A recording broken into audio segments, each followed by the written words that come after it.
dépolitisation de l'armée au Burkina Faso, l'Assemblée nationale vient d'adopter hier de nouvelles lois pour corriger les insuffisances de celles votées sous la transition. Dans ce journal, vous entendrez le ministre de la Sécurité Simon Compaoré.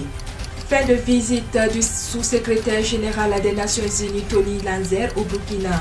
Le coordonnateur humanitaire régional pour le Sahel a réaffirmé son soutien à l'approche coordonnée entre le gouvernement burkinabé et les acteurs humanitaires et de développement au cours d'un point de presse à Ouagadougou. En fin d'édition, nous irons à Gawa où l'association Faso Envie Protect a initié une causerie débat au profit des groupements villageois de développement et de producteurs agricoles le 19 novembre dernier.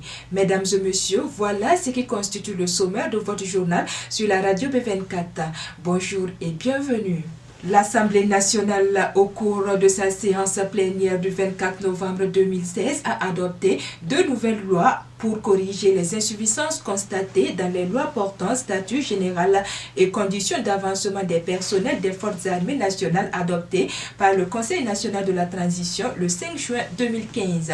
Tout en consacrant la dépolitisation de l'armée, cette nouvelle loi précise cependant qu'un militaire peut être nommé membre de gouvernement et aussi aux autres fonctions de l'État. Elle consacre également l'incompatibilité et donc l'interdiction faite aux militaires en activité d'exercer la fonction de chef coutumier. Les autres innovations concernent le relèvement des niveaux de recrutement, l'encadrement technique des avancements, les sanctions statutaires, le détachement, la limite d'âge des officiers généraux et la cessation de l'état militaire. Plus de détails avec le ministre de l'administration territoriale, de la décentralisation et de la sécurité intérieure, Simon Compaoré. Deux lois qui, de notre point de vue, va permettre une meilleure organisation de notre armée, une meilleure entente et les soldats, les officiers vont se faire mutuellement confiance, et vont avoir confiance en eux-mêmes que seule la détermination, la capacité, les qualités professionnelles vont pouvoir compter dans la progression au sein de l'armée et que les aspects subjectifs sont vraiment réduits à sa portion congrue. Voilà, il ne suffit plus de connaître tel responsable politique pour pouvoir évoluer tranquillement dans la hiérarchie militaire. Ça sera sur la base des compétences intrinsèques qui sont définies dans ces deux projets de loi, l'un portant statut personnel militaire, l'autre portant sur les conditions d'avancement. Avant, il y avait du vide, ce qui a permis effectivement à certaines choses d'être proposées qui ont posé des problèmes au sein de l'armée. Vous voyez que les militaires, ils ne sont pas seulement que ceux qui manient les armes. Selon la compétence des militaires, ils peuvent être amenés à aller dans tel ou tel secteur. L'État peut requérir leurs prestations sur la base de leur qualité intrinsèque, de leur formation. La nation doit pouvoir appeler ses fils, qu'ils soient militaires ou civils, à un certain nombre de fonctions pour lesquelles il y a une plus-value. Voilà, c'est ce qui a été dit dans les textes, c'est suffisamment clair. Mais plus jamais aucun militaire ne pourra faire de la politique ou, parce qu'il y a des élections, demander l'autorisation pour aller faire les élections. C'est fini là. Ou vous êtes militaire ou vous êtes civil. Et comme je vous le disais en titre, le sous-secrétaire général des Nations Unies et coordonnateur humanitaire régional pour le Sahel, Tony Lanzer, vient de déterminer une visite de 4 jours au Burkina ce jeudi 24 novembre 2016. Il a animé un point de presse à Ouagadougou où il a réaffirmé son soutien à l'approche coordonnée entre le gouvernement burkinabé et les acteurs humanitaires et de développement. Le Burkina, selon le sous-secrétaire général des Nations Unies, continue à faire face à des défis complexes liés à plusieurs facteurs concomitants tels la fragile stabilité politique, l'insécurité, les changements climatiques, la pauvreté, le manque d'accès à l'eau potable, une forte croissance démographique, l'insécurité alimentaire, etc.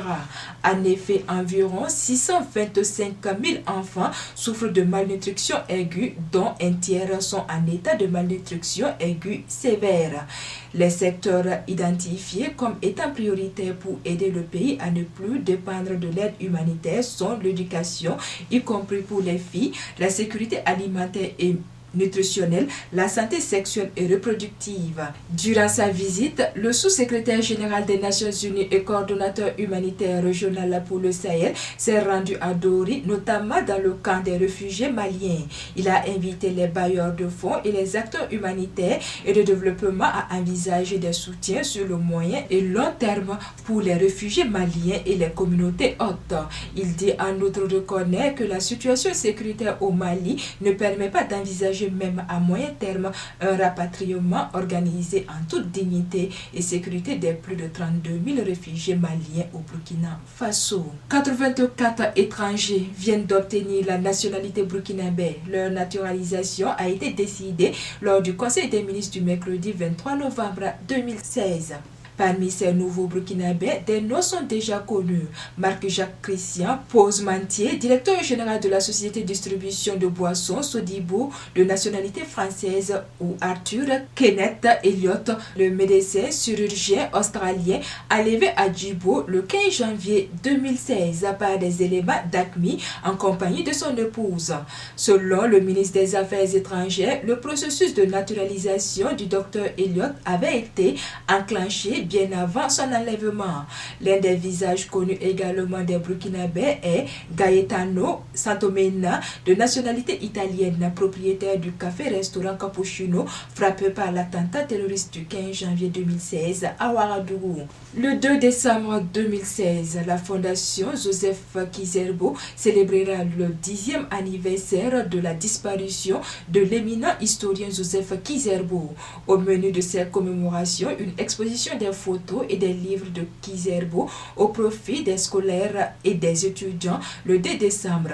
Une projection de films et une soirée culturelle prévue le 4 décembre à l'université Ouaga 1, professeur Joseph Kizerbo, et la présentation d'un ouvrage dédié à la pensée du disparu intitulé Développement endogène de l'Afrique et mondialisation le 6 décembre à l'université Ouaga 1.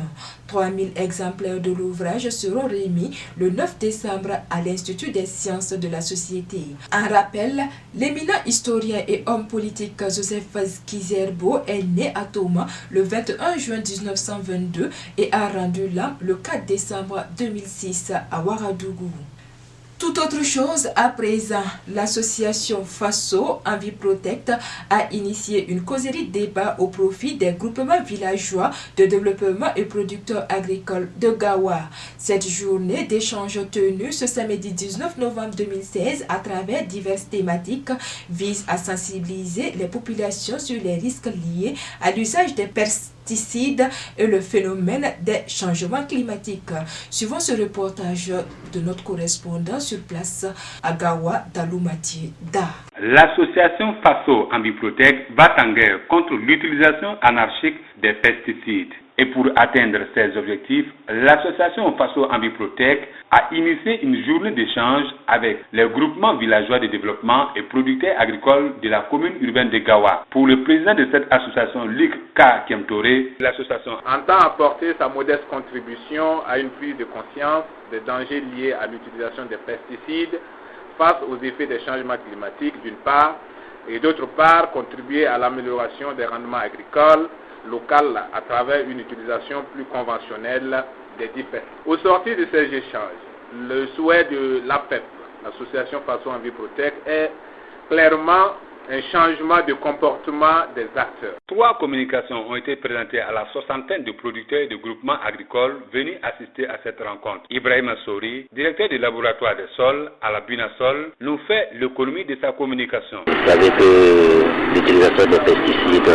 dégrade beaucoup plus les sols et impacte beaucoup plus la santé des utilisateurs.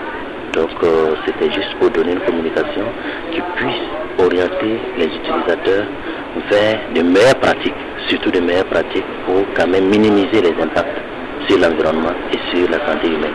Et au sortir de cette causerie débat, le porte-parole des communicateurs se dit très satisfait pour les échanges. Vraiment, je sors très satisfait de cette communication puisque j'ai senti que vraiment il y avait de l'engouement.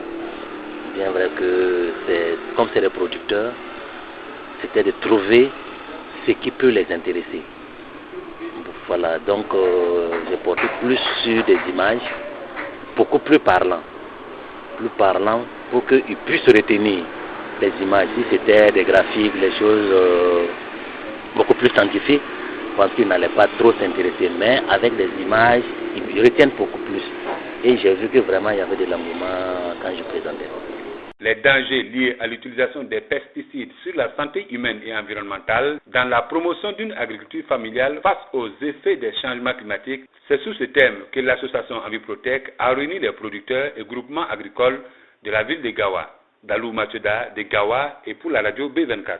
Dernier élément avant de nous quitter, Sport Football, le nouveau classement FIFA a été publié hier jeudi. Et le moins que l'on puisse dire, c'est que le Burkina Faso fait un bond en avant et réintègre le top 10 dans le classement africain.